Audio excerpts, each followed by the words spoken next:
তিনটা যুদ্ধ ইদানিং কালে আমাদেরকে সবচেয়ে বেশি মোকাবেলা করতে হচ্ছে।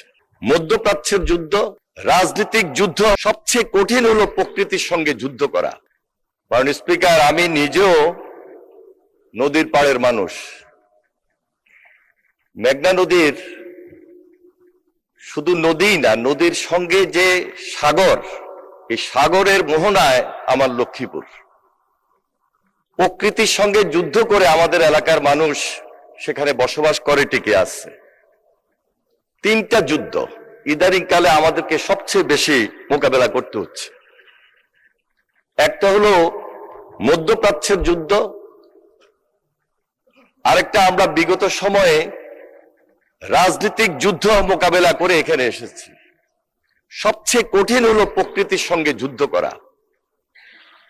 সুতরাং এই যুদ্ধটা যে কত কঠিন, যারা নদীর পাড়ে থাকেন, নদীর পাড়ে যারা বসবাস করেন, তারাই সবচেয়ে বেশি বুঝেন এবং উপলব্ধি করেন। মাননীয় মন্ত্রী, আমিও কম বেশি ভুক্তভোগী। আমার সোমেশ্বরী এবং কংস দুটারই। ধন্যবাদ মাননীয় স্পিকার। তা আমাদের মাননীয় সংসদ সদস্য মোহাম্মদ আবুল হাসান 233 সিলেট পাস, আমি ওনাকে আন্তরিকভাবে মোবারকবাদ জানাই, ধন্যবাদ জানাই। ব্যক্তিগতভাবে ওনার সঙ্গে আমার কথা হয়েছে। উনি যে নোটিশটি এনেছেন এটি অত্যন্ত গুরুত্বপূর্ণ এবং 131 বিধিতে তিনি যে সিদ্ধান্ত প্রস্তাবটি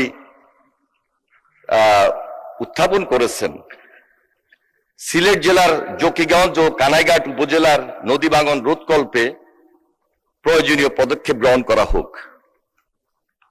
এবং ওনারকে সমর্থন করে যারা ইতিমধ্যে বক্তব্য রেখেছেন, আমি সকল মাননীয় সংসদ সদস্যদেরকে আন্তরিকভাবে মোবারকবাদ জানাই এবং ধন্যবাদ জানাই। মাননীয় স্পিকার, বাংলাদেশের উত্তর পূর্বাঞ্চল সিলেট, এই বৃহত্তর সিলেটের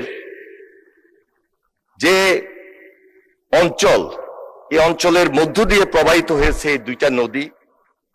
একটা হলো সুরমা আর একটা হলো কুশিয়ারা। ভারতের বরাক নদী দুভাগে বিভক্ত হয়ে এই নদীগুলো সৃষ্টি হয়েছে। মাননীয় স্পিকার, বিশেষ করে ভারতের মণিপুর রাজ্য,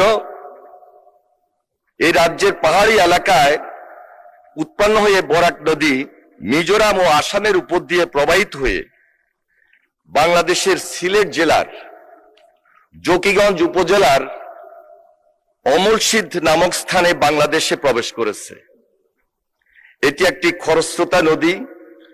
উজানে ভারতের পাহাড়ি এলাকায় স্বল্প সময়ে মাত্রাতিরিক্ত পরিমাণ বৃষ্টির কারণে 2022, 2024 এবং 2025 সর্বশেষ যে ভয়াবহ বন্যা হয়েছে। মাননীয় স্পিকার, ওই যে বলেছি যে প্রকৃতির সঙ্গে যুদ্ধ করে তাদেরকে এখনো সেখানে বসবাস করতে হচ্ছে এবং টিকে থাকতে হচ্ছে।